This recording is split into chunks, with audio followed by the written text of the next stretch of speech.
one of the robbers who's on the bike, I guess this would be the one that goes south, finds a small little country place to take his bike. Now he's got to get rid of the evidence that he was never even around. So he goes back behind, this long little road, goes all the way around, all this stuff. There's all this, like fields and cattle. There's all this cattle. He's all hauling butt in this like ninja bike or whatever. And he's going through all his fields and stuff. And finally he comes to this one little area and he pulls out this little military shovel that he has that's connected to the bike. Starts digging. He digs about 6 feet down, rolls the bike in, buries the bike. He goes off another 2 or 3 miles on foot.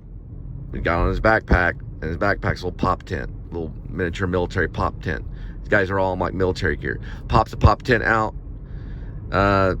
surveys the area with binoculars. This is the one that goes south. He's got military training. Probably the James Brolin character, or the alias robber name is James Brolin.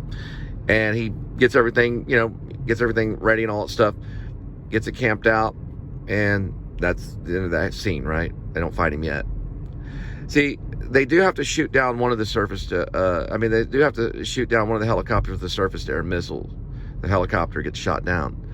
And then they stop chasing them after that point, because when that helicopter gets shot down, it goes right into traffic and kills a bunch of people in traffic. So they become not only bank robbers, but then they become murderers, right? And they get away with the $2 million, the cool $2 million.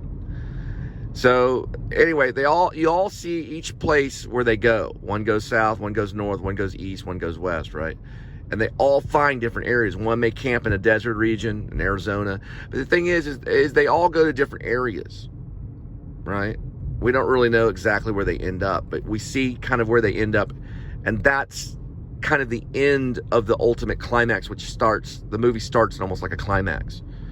And it basically goes over there, and then there's a second climax later on, because there's another chase that happens when Mark Wahlberg almost finds one of them, right? So there's a whole different segment there's 2 climaxes within it. There's multiple climaxes within the film. So it's not just one climax. There's multiple. I mean, this film really, really, really gets you off big time. Like enough for a pastor's wife to leave her husband, like big time climax. We're talking multiple climaxes, big time. So I've written myself into a corner and I'm kind of digging my way out. I like the idea that one is called Brad Pitt. One's called Edward Norton. The other robber is called James Brolin. Another robber is called James Gilbert. But no one knows who James Gilbert is, and that's kind of also another thing, because he's like a B film actor. He's like a lower end actor, but he's still an actor, right? They all have actor names, right? So that's kind of the idea behind the film too, is that they're not only like they're genius because they're not only using movie star names. Well, they are using movie star names. Well, they're using movie star and actor names for the alias. So if they were to make a text, they were like, what's Brad Pitt doing? Right? Or are you really talking about Brad Pitt, or does the girl think he's cute and they call him Brad Pitt? Right? So people has nicknames. So what's Ben Affleck doing? That kind of thing, Well, he's not really talking about Ben Affleck. They just call him Ben Affleck. It's a alias kind of thing. Some people do kind of do that sometimes, every once in a while. It's a code name that they can use. It's general. And since the code, Brad Pitt, everybody knows Brad Pitt, anybody can use that name, Brad Pitt.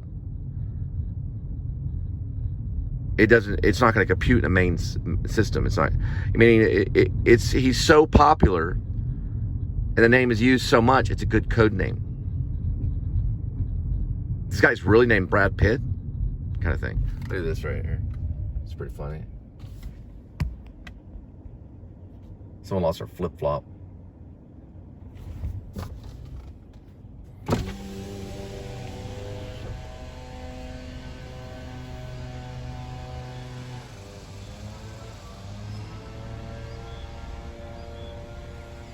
Dude. See, these robbers are big-time film buffs.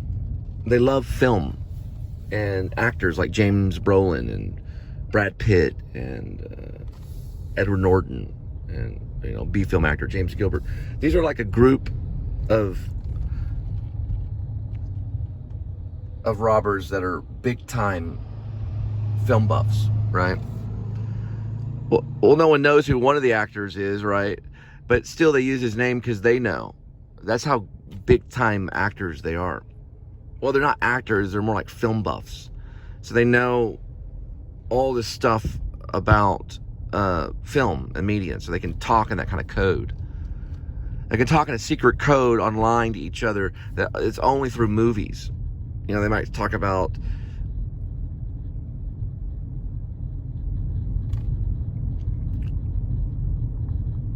Chinatown. I don't know, I was gonna think of another one. Something connection, the French Connection. You know, they might mention the French Connection thing. So they'll use all these different terms to talk, so they kind of know what the other person means. Does that make sense? Right, R2? So they use a code language that no one else can figure it out, even if they use the same language. It's encrypted. It's using one language, but it's encrypted in using film talk. So they can plan out all these different things by just talking about different movies and stuff like that. People will get clues because they can't be direct or they can get busted, right? See what I'm saying?